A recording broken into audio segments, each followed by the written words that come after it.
Welcome to my kitchen. बिस्मिल्लाहिर्रहमानिर्रहीम। अस्सलाम वालेकुम। आलू गोश्त का ये सालन मेरे इस तरीके से बनाएं और खुशबू से सबको दीवाना कर दें।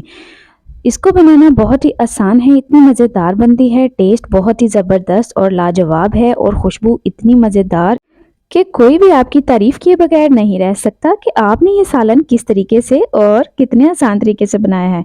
तो चलिए स्टार्ट करते हैं। सबसे मैंने एक पतीली ली है, उसके अंदर ऑयल डाल लिया है मैंने, और ऑयल के अंदर मैंने प्याज डाल लिए हैं। प्याज को मैंने रफली कट किया है, मैंने उनको चॉप नहीं किया। अब हम प्याज का कलर चेंज होने तक उनको फ्राई करेंगे। यहाँ पे देखें, इस तरीके का जो प्याज है हमें चाहिए, इससे ज़्यादा हमने इसको ब्राउन नहीं करना।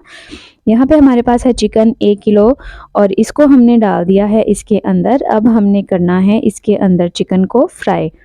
जी हाँ, अब हम इसको इसके अंदर अच्छे तरीके से करेंगे फ्राई करने से ये होगा, एक तो इसका टेस्ट बहुत ही ज़बरदस्त हो जाता है, इसका कलर भी बहुत अच्छा आता है और चिकन जो है वो जल्द ही सॉफ्ट हो जाता है। तो हमने इसको अच्छा सा एक कलर देना है और गोल्डन होने तक इसको हमने फ्राई करना है। इसके अंदर हम डाल देंगे मोटी इलायची, काली मिर्च साबुत और 1 अदद इलायची। तो ये चीज़ें इसके अंदर बनेंगी खुशबू का ज़रिया। तो आप यकीन करें कि ये शोरबा किसी भी कौरमे से कम नहीं है। तो हम आज बना रहे हैं आलू गोश्त का सालन। तो आप मेरी इस रेसिपी को ज़रूर ट्राई कीजिएगा और मेरे साथ रहिएगा, वीडियो को फुल वॉच करना है आपने।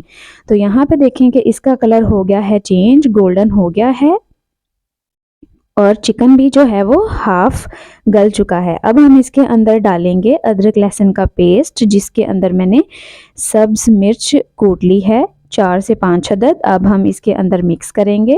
जैसे ही हम अदरक लहसुन और सब्ज मिर्च का पेस्ट इसके अंदर डालेंगे तो इसकी खुशबू और भी ज़बरदस्त हो जाएगी और आप यकीन करें कि ये जो खुशबू ये घर वालों की भूख को बहुत ही ज़्यादा बढ़ा देगी।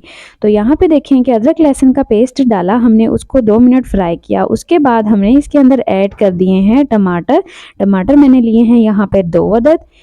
टमाटर डालने के बाद हम इसको इसके अंदर मिक्स करेंगे और इसको हम यहाँ पे 2 से 3 मिनट के लिए हल्की आंच पे पका लेंगे ताकि जो टमाटर हैं वो सॉफ्ट हो जाए। अब हम इसके अंदर ऐड करेंगे नमक 1 टीस्पून, हल्दी 1 टीस्पून और सुर्ख मिर्च जो कि कुटी हुई है ये मैं 1.5 टीस्पून ऐड कर दूंगी इसके अंदर। इसके अलावा हमने इसके अंदर कोई भी स्पाइसेस ऐड नहीं करने, ना ही हम कोई बाज़ारी मसाला ऐड कर रहे हैं।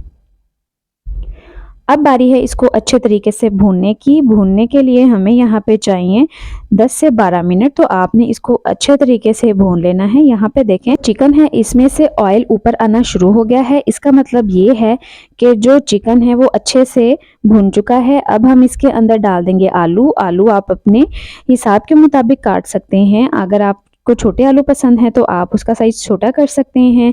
यहाँ पे मैंने इसके अंदर आलू डाले हैं क्योंकि ये हम बना रहे हैं आलू गोश्त वाला शोरबा। तो आप देख सकते हैं कि बहुत ही मज़ेदार सी रेसिपी है और बहुत सिंपल और इजी सी रेसिपी है। आप इसको बहुत ही आसानी के साथ बना सकते हैं। तो इसके बाद हमने इसको 3 से 4 मिनट भून लेना है। यहाँ पे मेरे पास है ज़ीरा हम इसके अंदर ऐड करेंगे और मिक्स करेंगे। तो इसको हम भूनने के बाद इसके अंदर पानी डाल लेंगे। पानी मैंने डाल लिया है, उसकी वीडियो स्किप हो गई है। तो यहाँ पे देखें पानी हमने इतना डाला है कि आलू गल जाएं, बहुत ज़्यादा हमने नहीं डाला। तो सालन हमारा हो गया है रेडी। हमने इसको कर लिया है डिश आउट। हम इसके ऊपर अब कर देंगे धनिए की गार्निश। तो मज़ेदार सा सालन हो गया है रेडी। इसी के साथ मुझे दें इजाज़त, मिलते हैं नेक्स्ट वीडियो में। तब तक के लिए अल्लाह हाफिज़।